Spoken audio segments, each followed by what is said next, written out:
Di dalam sebuah mobil, terlihat seorang laki-laki tengah memacu kendaraannya dengan kecepatan yang lumayan tinggi. Jalanan yang masih sepi dan juga lenggang membuatnya bisa menyalip kendaraan yang ada di depannya. Sesekali, laki-laki itu melihat jam yang melingkar di tangannya, sebuah jam tangan mewah berwarna kuning keemasan dengan berlian yang berkilau di setiap ujungnya.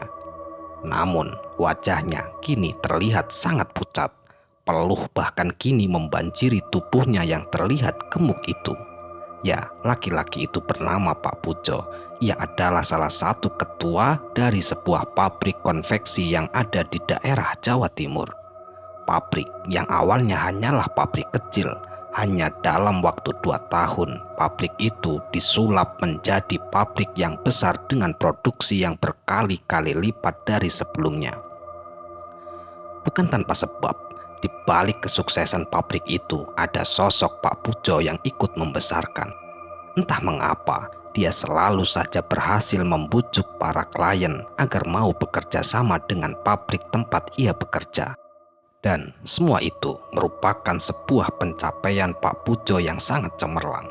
Auranya sebagai seorang pemimpin terpancar dengan jelas, dengan kewibawaan yang membuat siapapun akan menghormatinya. Dia terkenal baik di kalangan pekerja, apalagi statusnya yang tinggi tidak membuat dirinya angkuh dan juga sombong. Hidupnya pun sangat sederhana. Dia sering sekali ikut makan bersama dengan para karyawan di ruangan belakang, sebuah ruangan karyawan yang cukup kotor dan hanya tersedia sebuah kantin kecil untuk mereka membeli sekedar rokok ataupun segelas kopi. Pak Pujo sadar bahwa dia sendiri adalah orang yang merangkak dari paling bawah hingga akhirnya ia bisa menjabat menjadi kepala bagian hanya dalam waktu kurang dari 3 tahun. Membuat siapapun takjub akan pencapaiannya Pak Pujo kala itu. Karir yang semakin naik berbanding lurus dengan kekayaan yang ia peroleh yang membuatnya benar-benar disegani di tempat kerjanya. Namun, di balik semua itu, ada sesuatu yang tidak dia kemukakan, sesuatu yang ia simpan sendiri atas semua pencapaiannya itu. Dan itu sebenarnya adalah kunci utama kesuksesannya selama ini. Bukan dari semua ucapan dan juga teknik-teknik yang sudah ia bicarakan setiap kali ia meeting. Sesuatu yang sangat gelap, sesuatu yang sangat privasi yang disimpan erat-erat oleh dirinya sendiri, tanpa sekalipun ia membuka ke publik. Sesuatu yang selama ini membantunya untuk bisa mencapai puncak karir dalam waktu yang sangat singkat. Namun, sesuatu itulah yang membuatnya kini tampak panik dan juga kebingungan di dalam mobilnya. Aku harus kemana lagi mencari ayam itu ya? Jika tidak bisa menemukan, karir yang sudah aku bangun selama ini akan hancur. Sial! Ucapnya seorang diri sembari tangannya menggebrak-gebrak setir yang sedang ia pegang erat. Jalanan yang menanjak dan juga berliku, bersamaan rintik air hujan yang kini mulai membasahi jalanan yang ia lewati. Sudah hampir 2 jam, Pak Pujo berkeliling di daerah selatan kota Banyuwangi. Ia terus berusaha mencari seekor ayam cemani yang berwarna hitam pekat tak kunjung ditemukan juga. Suara deruan yang terdengar kencang dengan roda yang menggerus jalanan dan genangan air yang turun ke jalan pada sore itu membuat mobil yang dikendarai Pak Pujo melaju dengan kencang di jalanan yang berliku di selatan kota Banyuwangi. Kemana lagi aku harus mencari? Batin Pak Pujo mulai panik sembari kedua tangannya menggenggam erat setir mobilnya dengan lihai. Jalanan yang sangat lenggang ketika masuk ke perkampungan membuat Pak Pujo bebas menjalankan mobil tersebut dengan sekencang-kencangnya. Apalagi dengan air hujan yang kala itu turun sangat deras, bersamaan dengan langit sore yang mulai gelap hingga menutupi matahari sore yang ingin menyinari Pak Pujo dengan sinarnya yang hangat. Wajahnya kini terlihat tidak karuan lagi. Baju kemeja mewah yang ia pakai kini ia terlihat kusut lalu ia lepas dan hanya menyisakan kaos oblong yang berwarna putih. Rasa cemas kini mulai menyelimutinya. Beberapa kali ia melirik ke arah jam tangan mewahnya karena merasa waktu sudah mulai terbuang percuma. Pak Pujo tampak putus asa karena apa yang sudah ia bangun beberapa tahun ini bisa menimbulkan sebuah bencana.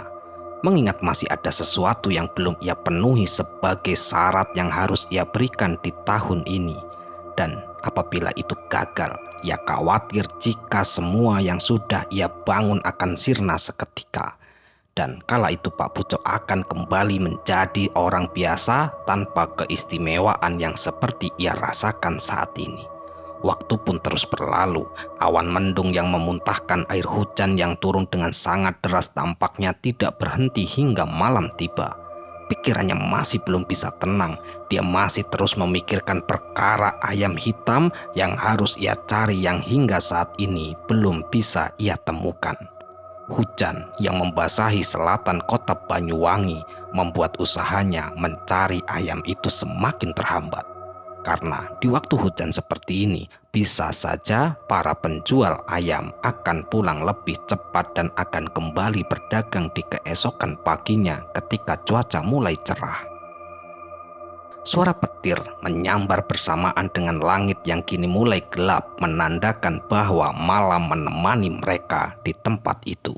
Dan di saat yang bersamaan di antara sinar petir yang menyambar, tiba-tiba saja sebuah suara terdengar dengan jelas, suara yang membuat Pak Pujo semakin cemas atas apa yang sudah terjadi pada dirinya di malam ini. Ingat, sebelum jam 12 malam, kamu harus menyembelih ayam itu dan kamu juga harus memberikannya ke Abah. Aku tunggu di tempat itu. Ingat Pujo, betapa mudahnya persyaratan itu daripada kau harus menumbalkan nyawa manusia sebagai syaratnya. Petir kembali menyambar, namun ketika cahaya dari petir itu menyala, terlihatlah sesosok bayangan berwarna hitam terlihat sedang duduk di samping Pak Pujo dengan kaki yang diangkat ke atas dan tangan yang disimpan di lutut bayangan itu. Sosok itu terlihat sedang tersenyum dan menyeringai ke arah Pak Pujo. Dan ketika cahaya petir menghilang, bayangan itu pun ikut menghilang. Hujan masih deras di luaran sana dan wajah Pak Pujo tampak semakin panik ketika sesosok yang ada di hadapannya kini mulai menampakkan dirinya sendiri di antara cahaya petir yang menggelegar pada malam itu. Pak Pujo kembali melirik ke arah jam tangannya. Tinggal 5 jam lagi sebelum waktunya tengah malam. Pak Pujo dengan tergesa-gesa, ia kembali menancap gas mobilnya ke arah selatan berharap ia akan menemukan ayam yang harus ia bawa ke tempat ritual. Di tengah hujan yang terus-menerus mengguyur, wajahnya terlihat semakin gelisah. Dia takut jika syarat yang harus dia berikan tidak terpenuhi pada malam itu. Dan dia sangat khawatir atas nasibnya apabila dia tidak bisa memenuhi hal itu sebelum jam 12 malam. Pak Pujo terus-menerus mengendarai mobilnya ke arah selatan, menerka-nerka di mana dirinya harus mencari ayam hitam. Di tengah derasnya hujan seperti ini, hatinya pun sangatlah gelisah. Beberapa kali ia melirik jam yang ada di tangannya dengan waktu yang semakin dekat dengan tengah malam. Petir kembali menyambar-nyambar dan kilatnya yang menerangi seisi mobil Pak Pujo. Dalam sekejap, tiba-tiba saja kala itu terlihat sesosok bayangan hitam yang ia lihat tadi. Namun kini sosok itu terlihat duduk di belakang mobil ketika petir itu menyambar. Sosok itu hanya diam dengan sedikit menyeringai di tengah kepanikan Pak Pujo pada malam itu. Mulutnya semakin terbuka lebar. Sosok itu seolah-olah semakin senang ketika waktu semakin mendekat. Ingat, sebentar lagi sudah setengah malam. Semua persyaratan harus ada. Bayangan itu kembali berbisik ke arah Pak Pujo yang berada di belakang kemudi. Tubuhnya tiba-tiba bergetar hebat ketika ia mendengar suara tersebut dari arah belakang. Pak Pujo hanya membalasnya dengan anggukan. Ia terlalu takut untuk sekedar menoleh ke belakang dan menjawab apa yang dia katakan. Tak lama kemudian, Pak Pujo pun berhenti tepatnya di sebuah pom bensin untuk mengisi bahan bakar. Mobil yang melaju dari tadi siang membuat bensinnya habis dan harus terisi kembali. Pak Pujo pun turun dari mobil dengan tergesa-gesa. Ia pun meminta mobil yang ia tumpangi itu terisi penuh agar ia bisa kembali mencari ayam yang menjadi syarat terakhir yang belum juga ia dapati pada malam ini. Sesekali ia menoleh ke arah jam dinding yang kala itu menempel di sebuah bangunan di dekat pom bensin. Dia semakin panik karena kini waktu tinggal 3 jam lagi sebelum tengah malam tiba. Di tengah-tengah kepanikan itu, tiba-tiba saja ia berkata kepada petugas pom bensin yang kala itu sedang sibuk mengisi bahan bakar mobilnya, "Kang, di sekitaran sini ada penjual ayam nggak ya? Atau orang yang ternak ayam lah?" Kata Pak Pujo dengan nada yang panik. Ia bertanya kepada operator itu sembari sesekali melihat jam dinding yang ada di dekatnya. Tubuhnya yang panik dengan wajahnya yang pucat sangat terlihat jelas. Beberapa kali ia mengusap wajahnya, menggerak-gerakkan tangan dan juga kakinya hanya untuk melepaskan sedikit rasa panik yang ia rasakan. Operator itu terdiam sebentar, seperti sedang memikirkan jawaban atas apa yang Pak Pujo tanyakan kepadanya. Sedangkan Pak Pujo menunggu jawaban itu dengan rasa cemas.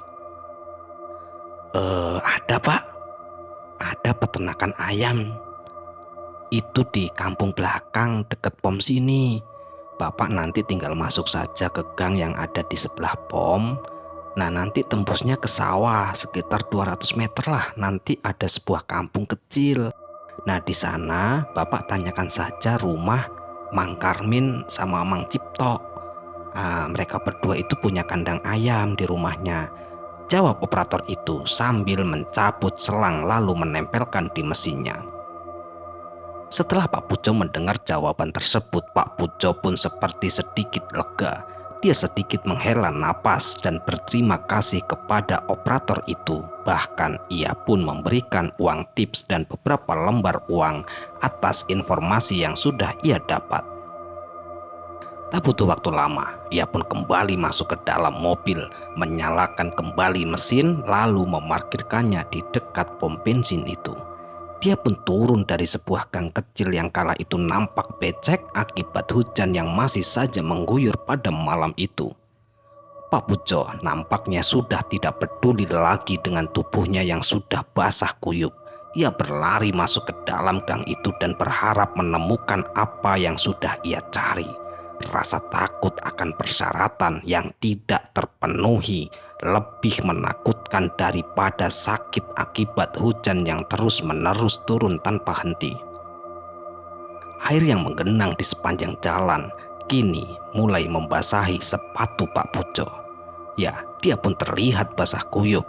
Pak Pujo mulai berlari melewati area persawahan di belakang pom bensin. Tidak ada lagi kewibawaan yang terpancar saat ini. Tidak ada lagi aura yang membuat orang lain bisa menghormatinya. Semuanya seolah-olah luntur didera air hujan. Rambutnya yang basah, bajunya yang kini sudah kotor akibat lumpur dari jalanan gang yang sangat becek, juga sepatunya yang sudah basah, membuat dirinya seperti orang gila. Setelah 5 menit berlalu, akhirnya ia pun sampai di sebuah kampung yang sudah diceritakan oleh operator pom tadi. Dia sangat bersyukur karena ketika ia sampai kala itu ia langsung mendengar suara-suara ayam berkokok yang terdengar hingga ke telinganya. Seketika ia pun langsung mencoba mencari asal suara ayam itu, melewati rumah-rumah warga yang ada di kampung itu, dan tak lama kemudian Pak Pujo pun menemukan sebuah kandang kecil yang ada di sudut kampung dengan sebuah rumah sederhana yang ada di dekatnya. Suara ayam itu semakin lama semakin terdengar sangat keras. Entah mengapa mereka seolah-olah seperti ketakutan atas apa yang mereka lihat. Mereka tidak takut dengan Pak Pujo kala itu yang kala itu nampak basah kuyup. Namun mereka takut dengan sesosok yang ada di belakang Pak Pujo yang terus-menerus mengikutinya dan sering kali menyeringai. Dan pada saat itu, setelah Pak Pujo sudah berdiri di depan pintu rumah Kang Karmin, ia pun langsung memanggil-manggil. "Permisi Kang, permisi Mang," ucap Pak Pujo sembari mengetuk pintu rumah itu. Ketukannya sedikit agak kuat karena ia ingin segera mendapatkan ayam untuk bisa dibawa ke dalam mobilnya.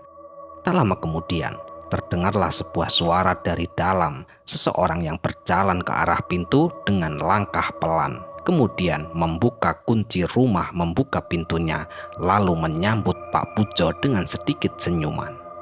Pak Pujo yang melihat pemilik rumah itu pun akhirnya mengutarakan maksud dan tujuan ia datang ke rumah.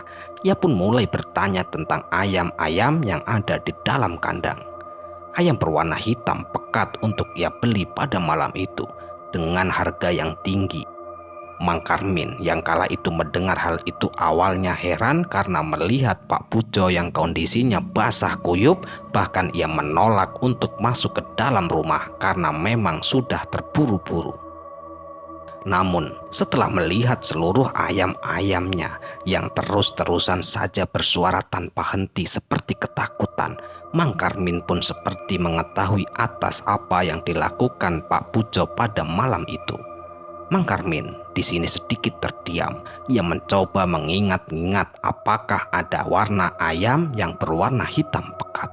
Ia mengangkat wajahnya, menempelkan salah satu tangannya ke arah dagu, lalu ia berkata dengan nada pelan, "Lebih baik Bapak cari sendiri saja ayamnya di dalam kandang, Pak. Kalau memang ada yang cocok, baru Bapak nanti kembali lagi ke sini." Pak Pujo pun langsung mengangguk ketika mendengar jawaban itu. Waktu yang semakin lama semakin mendekat dengan tengah malam membuatnya langsung berlari ke arah kandang ayam itu. Kotor, bau, basah akibat hujan tidak lagi ia pedulikan. Ia pun mulai masuk ke dalam kandang ayam, mencari-cari ayam yang ada di sana. Namun setelah mencarinya ke sana kemari dengan seksama, ia tidak juga menemukan satupun ayam yang berwarna hitam pekat. Yang ada hanyalah ayam berwarna putih bercorak hitam, ataupun ayam berwarna hitam dengan corak putih di bagian kepala. Pak Pujo terdiam. Dia seolah seperti putus asa atas apa yang sudah ia lakukan. Apalagi waktu kini tinggal beberapa jam lagi sebelum jam 12 tiba. Dan pada saat itulah Pak Pujo benar-benar putus asa. Ia sudah tak bisa berpikir lagi. Ia sudah tak tahu harus mencari ayam cemani kemana lagi. Tanpa berpamitan dengan Mang Karmin, Pak Pujo pun kembali menyusuri rumah-rumah warga untuk mencari satu rumah lagi yang katanya memiliki peternakan ayam, yaitu rumah Kang Cipto. Hujan yang masih mengguyur dengan begitu deras. Pak Pujo tak menghiraukan semua itu. Ia berlari sampai terseok-seok dan akhirnya ia pun menemukan rumah Kang Cipto dengan keadaan basah kuyup. Bahkan kini Pak Pujo nampak seperti orang kesetanan. Ia sudah tak menghiraukan keadaan tubuhnya. Namun setelah berusaha memanggil Kang Cipto di waktu malam yang sudah larut, Kang Cipto pun tak kunjung keluar rumah. Pak Pujo tidak menyerah begitu saja. Pak Pujo pun terus memanggil-manggil Kang Cipto hingga akhirnya Kang Cipto pun keluar. Akan tetapi Pak Pujo kini kembali mendapati kesialan di mana Kang Cipto sudah tak mempunyai satupun ayam.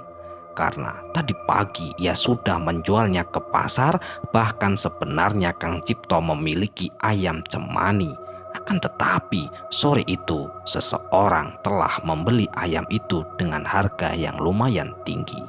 Pak Pujo pun terdiam, raut wajahnya nampak gelisah, panik, takut bercampur aduk menjadi satu tak karu-karuan. Dan pada saat itulah ia benar-benar cemas. Ia benar-benar ketakutan akan terjadi apa-apa kepada dirinya akibat ia tak bisa memenuhi persyaratan yang harus ia lakukan di waktu malam itu tepat di jam 12 malam. Dengan keadaan seluruh tubuhnya bergetar hebat, akhirnya Pak Pujo pun kembali ke arah mobil.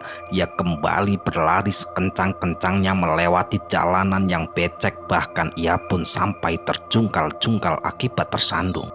Namun semua itu tak ia rasakan sama sekali. Pak Pujo benar-benar seperti orang kesetanan. Pak Pujo kembali memacu kendaraannya setelah Pak Pujo melihat jam. Kini waktu telah semakin dekat dengan jam 12 malam. Dengan rasa panik, ia pun langsung menginjak pedal gas mobilnya. Mobilnya pun melaju dengan kecepatan tinggi. Sesosok bayangan itu masih nampak terlihat dengan jelas. Akan tetapi sosok itu kini berada persis di depannya. Sosok itu duduk di atas dashboard di depan kemudi yang sedang Pak Pujo pegang. Sosok itu menyeringai, menampakkan raut wajah yang sangat mengerikan. "Ingat Pujo, jika kamu tak bisa mendapatkan syarat itu, nyawa manusia, bahkan nyawamu sendiri yang akan menjadi gantinya." Mendengar hal itu, Pak Pujo benar-benar cemas, benar-benar ketakutan. Tubuhnya kembali bergetar hebat. Pandangannya tetap memandang lurus ke arah jalan yang dibasahi air hujan. Mobil Pak Pujo pun melaju, melesat dengan cepat menembus gelapnya malam. Dan pada akhirnya Pak Pujo yang mengendari mobilnya dalam keadaan panik dan ketakutan dan juga diselimuti dengan rasa cemas. Selalu dibayang-bayangi sesosok hitam pekat yang menghantuinya. Dengan tidak sadar, mobil Pak Pujo yang melaju dengan kecepatan tinggi yang kala itu harusnya ia belokkan ke arah jalan yang berbelok. Justru ia memacu dengan tetap keadaan lurus. Hingga akhirnya, mobil yang ia kendarai pun masuk ke dalam jurang sedalam 10 meter. Pak Pujo pun tak sadarkan diri di dalam mobilnya. Beruntung nyawanya kala itu masih tertolong. Dan pada saat itulah bertepatan sekali ada seorang pengendara lain yang melihat kecelakaan yang dialami oleh Pak Pujo. Orang itu pun dengan sigap langsung menelpon polisi dan meminta bantuan kepada warga sekitar untuk mengevakuasi Pak Pujo yang terjebak dalam mobilnya. Mobilnya rusak parah, mobilnya benar-benar ringsek tak berbentuk lagi. Pak Pujo kemudian dilarikan ke rumah sakit terdekat. Keadaan luka yang cukup parah yang dialami Pak Pujo. Kakinya, tangannya patah dan juga kepala yang mengalami pendarahan hebat.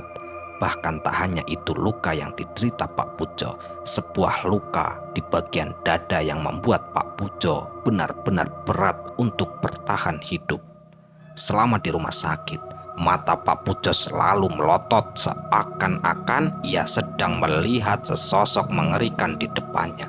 Tubuhnya kejang-kejang dan akhirnya setelah 3 hari dirawat di rumah sakit dengan keadaan luka yang sangat parah, akhirnya Pak Pujo pun meninggal dunia. Tragis sekali akhir kehidupan Pak Pujo. Dan tentu semua penyebab kematiannya karena sebuah perjanjiannya dengan iblis yang mengakibatkan nyawanya melayang demi mendapatkan kehormatan, kewibawaan sesaat. Sebuah jalan sesat yang ia pilih yang berakhir tragis. Selesai. Ya, sekian cerita kali ini ya. Semoga cerita ini bisa menghibur dan cerita ini bisa bermanfaat yang kami harapkan, dan kami ucapkan terima kasih banyak kepada teman-teman semua yang telah mendukung kami. Semoga amal kebaikan teman-teman dibalas oleh Allah Subhanahu wa Ta'ala berupa hal-hal yang lebih baik dan lebih bermanfaat dalam kehidupan kita semua. Dan untuk teman-teman yang sedang sakit, semoga diberi kesembuhan, dan yang sedang mengalami kesulitan, semoga diberi kelancaran dalam segala hal. Amin, amin ya robbal alamin. Mungkin untuk teman-teman yang baru menemukan channel Kegelapan Sunyi dan baru mendengarkan cerita-cerita dari channel Kegelapan Sunyi, yang belum mendukung silakan dukung kami dengan cara klik tombol subscribe-nya agar kami ini lebih bersemangat lagi membuat cerita-cerita terbaru di channel Kegelapan Sunyi. Kami ucapkan mohon maaf yang sebesar-besarnya jika ada kata-kata yang salah yang kami sampaikan di dalam cerita. Dan kami ucapkan pula selamat menunaikan ibadah puasa di hari esok yang menjalankan. Semoga di bulan puasa ini kita diberi kesehatan sehingga kita bisa melakukan kewajiban kita sebagai umat beragama, khususnya umat agama Islam. Baik, sampai jumpa di cerita-cerita selanjutnya. Akhirul qouli wassalamualaikum warahmatullahi wabarakatuh.